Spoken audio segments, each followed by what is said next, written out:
Trying to get on the line the Director of Nascence Advisory and economist Xhanti Payi, because of course this has economic implications as well. He is with us. Xhanti, what do you think about the rationale there to strike now, even though we had that incredible contraction in GDP, even though 2.2 million people lost their jobs, even though public servants are really crucial to getting the economy back together again?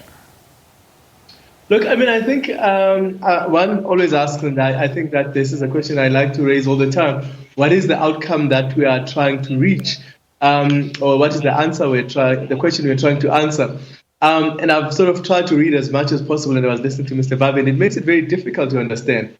I think one has to recognize, of course, that, these are legitimate issues that they are bringing about, in terms of corruption, all of that. These are issues, but one does not see the pathway in which we arrive at that. One knows that, one of the key issues that we are facing right now, of course, is the revival of economic activity, inclusion of people into the economy. But I think, most importantly, the reimagining of the way we're going to go forward.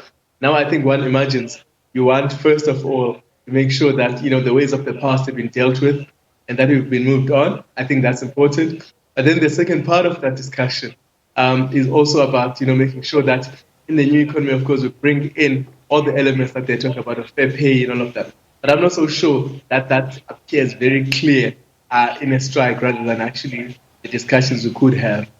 Yeah, there are several issues here. Let's talk about the wage issue. So public servants are aggrieved because there's been no hike this year, and that was actually a deal with government.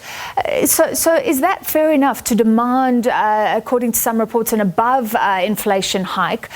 Or should it be a time when public servants can say, okay, let's hold back for a year or two? This wage bill also, I mean, how serious is it? It's always cited as a risk to the economy. It's said that our public servants earn more relative to countries our size. Is that true or not?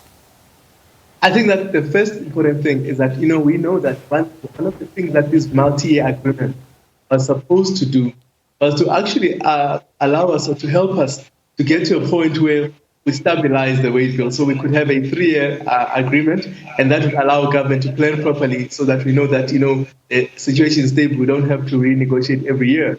But it has now happened, of course, in the difficulties that it has also now become a trap, and we are finding it difficult to actually do so. Definitely, there is a contractual basis on which unions are actually speaking and saying, look, we had an agreement, and you have to keep to your side of the agreement. But there's also some difficulties in the sense that we also know that we've had a shock to the system.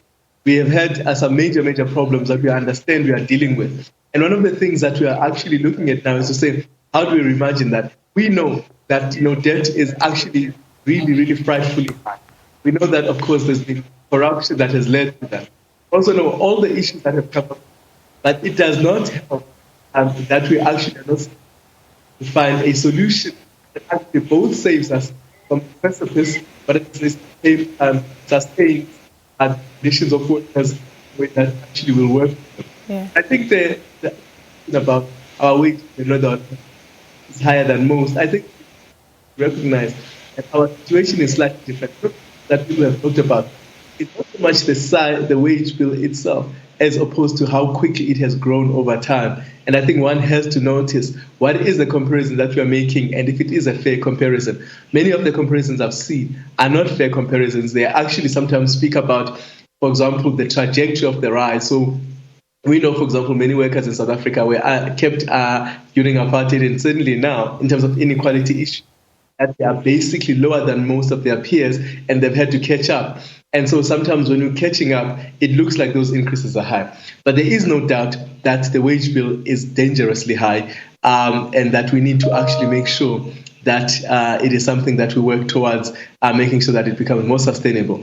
And as I say, one of the things we need to do is really to go back and sit back and say, of course we've made agreements, of course we have had base issues in the past, but how do we actually reimagine the future we are going into that looks so threatening and so dangerous for many of the workers?